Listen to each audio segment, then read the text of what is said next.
Hey everybody, so Heather went and she uploaded a video, and like for the first, like, I don't know, 7, 8 minutes, it was completely silent.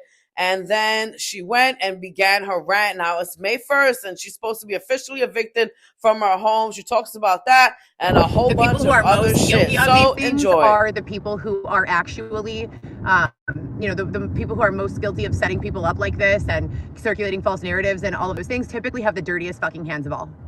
I've said it a million times. My team and the people who I interact with, we don't believe in setting people up to fail. We believe in teaching people exactly what the expectation is without question, without any, without having to wonder, and then coaching the person until they're able to deliver on that expectation. I feel like a lot of these other teams have been concerned with only, capitalizing off of people who are already being harmed and who are already being exploited. There is no reason why I should be in competition with a trans male, so a male with a dick, no uterus, who wants to steal my makeup contract from me because he wants to feel pretty. I want to fucking feel pretty too. I've also given birth to 4 children. What the fuck? I want to do my makeup contract myself. No, I don't want to hire a trans because he feels ugly and wants to feel pretty. What the fuck? Like, great, go and fucking feel pretty. Not at my expense. I've also been raped, robbed, beaten, abused, locked outside, separated from my children. So yeah, me too. I want to fucking feel pretty too. The fuck? And no, I'm not a man and I'm not a trans. I'm a straight heterosexual female with a uterus where I grew at least 4 humans. Okay? Shit. I mean, it's absolutely obscene. It's ridiculous. And as I've said a million times, the fact that I've reported it to local authorities and national authorities so many times, as well as the general public, as well as my sponsor group, as well as my immediate family and friend group, as well as NBC, ABC, NBC is 5, ABC is 7, 2, which is CBS, Fox News, and Channel 9, WGN. So none of this is going, undetected. None of this is happening in secret. And for that, I have even more reason to believe that solutions should be on the horizon. And by solutions, I mean, get rid of all these fucking disgusting tents all around Wilson, all around Lakeshore Drive. That shit is ugly. It's an eyesore. People are living filthy. You cannot possibly be clean if you are having a tent pitched in a fucking field of grass. How on earth could you be clean? It's rained every day for the last week. When Xavier and I were pregnant, when I was pregnant, living in Belmont Harbor in a tent when they were refusing a shelter, every single time it ran, Xavier would wheelchair me with a huge basket of all our blankets, clothes, every fucking thing we had to the laundromat, and we would wash it. If you don't have money for laundry, you most certainly can ask people for $2, right? That's completely realistic, right?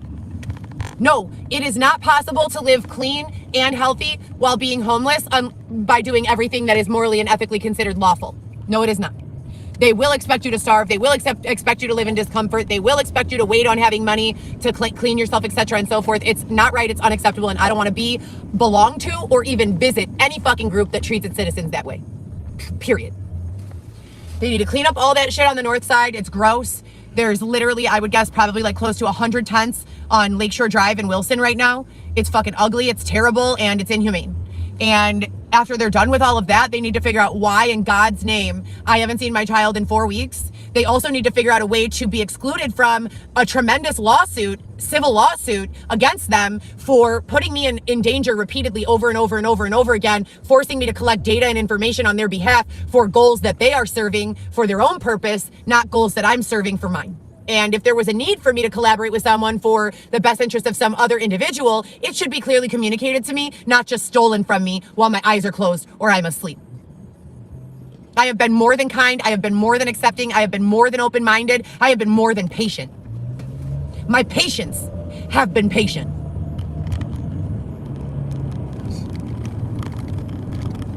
So that's what's going on now. And,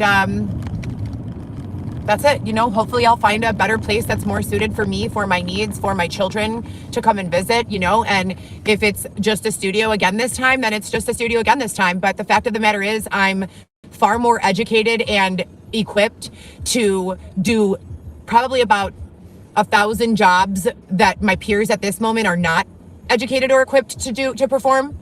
And they're being paid more money than I am. They're not being shuffled out of their own apartment, but I am. They're not being subjected to and met with this controversy and adversity, nor have any of them been separated from their children. So I'd like to remind everyone of those things when you continue to just name some random third party as Heather's son or Heather. They're pissed off because they keep on giving a quote unquote the role of my friends and family to random doppelgangers that aren't really my friends and family so that they could secure the resources and funding that my friends and family were supposed to be securing. And for that reason, it's not advisable for me to move around. I was supposed to stay in my apartment. I have a 2-year lease. So when the people who help me and the sponsors come back looking for me, and there's no way to keep track of my phone number and there's no way to find me, that's why they're strategically trying to move me out of my apartment early and making a lot of adversity and problems for me along the way. And, you know, it would be really, really unfair of this court to continue on the path that they've been continuing. In one breath, they're alleging that there's some sort of mental health concern, that I have been too stressed out and unable to protect my children from the victimizations of which I've encountered. That is not a reason to take a child from a mother. In a government that is developed, you don't allow a mother to be raped and then say, oh, well, you got raped, so since you can't fucking responsibility of the United States government to protect men and women from being sexually assaulted. That is the responsibility of the United States government, of the government of any developed society. So if the United States government or any other third party have put me in a position to be sexually assaulted or harmed or prevented from utilizing any sort of rental assistance, etc., and so forth, that's the issue that needs to be addressed. Yes, there is a price tag for suffering, right? And I've suffered a tremendous amount, so run me my check.